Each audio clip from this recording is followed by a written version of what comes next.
네, 이번에는 뉴욕 소식입니다. 뉴욕에 5살 아이가 사망했어요. 근데 이게 계속 그 얘기가 있거든요. 그 희귀 질환. 여러분들 그 소리 들어보셨어요? 자, 아이들에게 나오는 그 희귀 질환인데 이게 신종 코로나 바이러스와 관련된 것으로 보인다는 그런 얘기가 많아요. 자, 이 정식 명칭이 뭐냐면은 펜디어트릭 멀티 시스템 인플라멘토리 신드롬. 이게 한국말로 찾아보니까는 소아 다기관 염증 증후군이래요. 이 질환을 앓고 있는 소아 환자 대부분이 코로나 바이러스의 양성 반응을 보였다. 코로나 바이러스에 감염된 아이들이 이 소아 다기관 염증 증후군을 그런 증상을 보이고 있다, 이렇게 얘기하고 있는 거예요. 이게 정식적으로 맞다 이렇게 공식적으로 얘기는 안 하고 있지만은 강하게 지금 의심하고 있는 상황이에요. 이 중에 한 명이 지금 뉴욕에서 사망한 거예요. 자, 일리노이주에도 지금 5명이 있다고 들었거든요.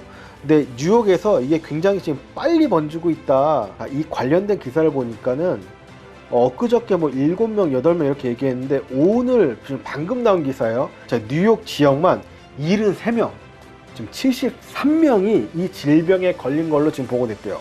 이 신드롬은 지금 몇 주 안에 갑자기 이렇게 불어난 거예요. 근데 그 중에 한 명, 5세 어린이가 오늘 사망한 거예요. 자, 뉴욕주 보건당국에 따르면 일반적으로 어린이들에게 이제 되게 드물게 나타나는 독성 쇼크 증후군이라는 게 있는데, 이런 거나 아니면 그 일본에서 그 말하는 그 가사키병 있잖아요. 가사키병. 이거랑 비슷한 증상. 이 증상으로는 이제 혈관에 염증이 생겨서 뭐 고열, 복통, 발진 등의 이제 증상이 보인대요. 잘 보세요. 어제 7일날 뉴욕 타임즈에서 이틀 만에 뉴욕주에서 64명으로 늘었어요. 이게 조금 전에 오늘 아침에 뉴스인 것 같아요. 64명으로 는 게. 그리고 조금 전에 오후에 나와 있는 이 뉴스 보니까, 자, 오후에 지금 방금 나온 뉴스예요. 그게 또 73명으로 늘었어요. 73명으로 늘었어요. 엄청나게 지금 빨리 늘고 있는 거예요. 지금 보고되고 있는 게. 그러니까 이런 거 아닐까요? 이게 코로나 바이러스 증상이니까 막 긴가민가 하다가 이런 게 있대 라고 하니까 이제 기하급수적으로 막 늘고 있는 것 같아요. 이후에 또 이 숫자가 얼마나 늘지 모르겠지만 이 희귀 신드롬이 조만간 밝혀지지 않을까. 이게 코로나 바이러스랑 연관이 있다, 이런 게. 지금은 이게 코로나 바이러스와 연관이 있는 것처럼 보인다라고 얘기하겠지만 조만간 또 연구해가지고 빨리 발표가 되겠죠. 어쨌든 뉴욕에서 지금 5살 아이가 한 명 사망했다고 좀 나왔고요. 다른 뉴욕 기사들 좀 보면 뉴욕시리에 그 사회적 거리 무시하는 사람들이 많아가지고 공원 이런데 다시 또 제한할 거다, 이렇게 얘기하고 있네요. 뉴욕타임스에 올라와 있는 이거 영상인데, 이거는 제가 공유를 못 할 거예요. 저작권 문제 때문에 아마 뉴욕타임스는 이걸 못 가져와가지고 보여드릴 수 없는데, 다른 영상 있으면 한번 좀 찾아볼게요. 여기서 올린 거 보니까 일광욕하고 있네요. 사진으로 좀 찾아서 올려볼게요. 이제 날씨 좋아지고 하니까 이제 일광욕 하려고 밖에 나와가지고. 근데 야외 활동을 하는 건 괜찮은데 이제 사회적 거리를 유지를 못하니까 그런 것 때문에 그걸 또 찾을 수가 없네. 아까 어디 보니까는 뉴욕은 그 코로나 바이러스가 퍼지기에 완벽한 장소다, 이런 얘기를 또 하는 과학자들도 많은데, 일반적으로 생각해도 사실 맞죠. 근데 사회적 거리 유지하기 가장 힘든 도시가 뉴욕이잖아요.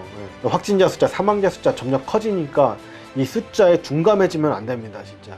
뉴욕에 사시는 분들 계시면 뉴욕, 뉴저지, 여기 시카고도 마찬가지고 계속 높거든요, 확진자, 사망자 숫자. 여러분들 주변에서 좀 느슨해진다 그래서 여러분들까지 그러시면 안 돼요. 최소한 이 영상을 보시는 여러분들은 정말 옆에서 뭐 누가 이렇게 좀 가까이 온다 그러면 쌩 까세요, 진짜. 뭐 모른 척하고 막 마스크 안 쓰고 왔다 그러면은 막 기겁하고 도망가시고 막 그러세요, 진짜. 지금은 아직까진 그럴 때라고 저는 생각해요. 자, 빌 더블라지오 시장은 오늘 2군데 사람들 모이는 거를 이제 좀 제한할 거다. 그 중에 하나가 허드슨강 공원, 그리고 브루클린 도미노 공원. 여기에 있는 사람들을 좀 제한할 거다. 이 통제가 좀 안 되나 봐요. 사람들 그 소셜 디스턴싱 무시하는 경향이 좀 있는 것 같은데, 이런 것과 더불어 이제 좀 위험하니까 여기를 제한할 거다, 인원수를 제한할 거다, 이렇게 얘기했습니다. 실제로 사람들이 몇 명이 좀 이렇게 어레스트 된 것 같아요. 체포를 했다고 하네요.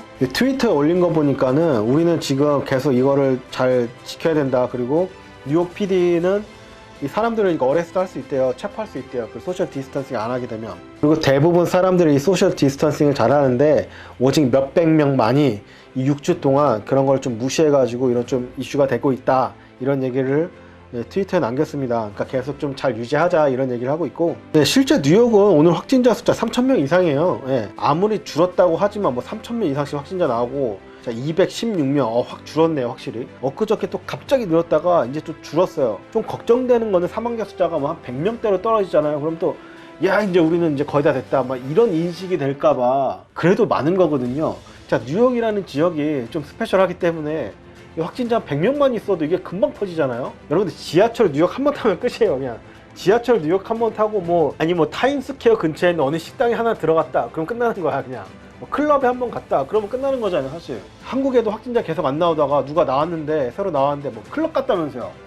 그러면은 진짜 뭐 엄청난 거 아닌가. 막 따닥따닥 붙어 있는데 특히 뉴욕 같은데 좀 걱정인 거죠. 그러니까 이게 언제 이걸 풀 거냐라고 했을 때 뉴욕 같은 도시는 언제든지 다시 확산될 수 있는 그런 잠재적인 요소들이 워낙 많기 때문에. 자, 다시 기사로 들어와가지고, 자, 방금 말씀드린 그 뉴욕의 두 군데 그 파괴는 경찰 인력을 많이 늘릴 거라고 합니다. 괜히 또 거기 갔다가 다른 사람들한테 섞여가지고 괜히 오해받아서 또 안 좋은 일을 당할 수도 있으니까 그냥 안 가시는 게, 혹시나 뉴욕 계신 분들은 그냥 공원 가지 마세요. 참으세요. 자, 코네티컷주에서는 5월 20일부터 식당들을 열 수가 있는데 50%만 받을 수 있어요. 그 공간의 최대 수용 인구의 50%만 받을 수 있어요. 코네티컷주는 코네티컷주도 심각한데, 코네티컷주 보니까는 거의 800명 가까이 막 하루 확진자 나오고 하루에 막 사망자 79명.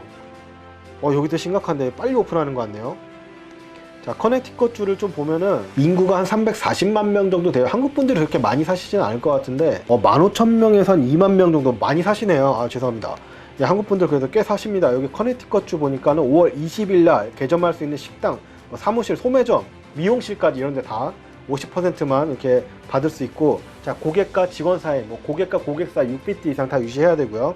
레스토랑 이런 데는 야외 식사만 가능하대요. 그러니까 실내는 못 들어오는구나. 야외에서만 할 수 있다고 하네요.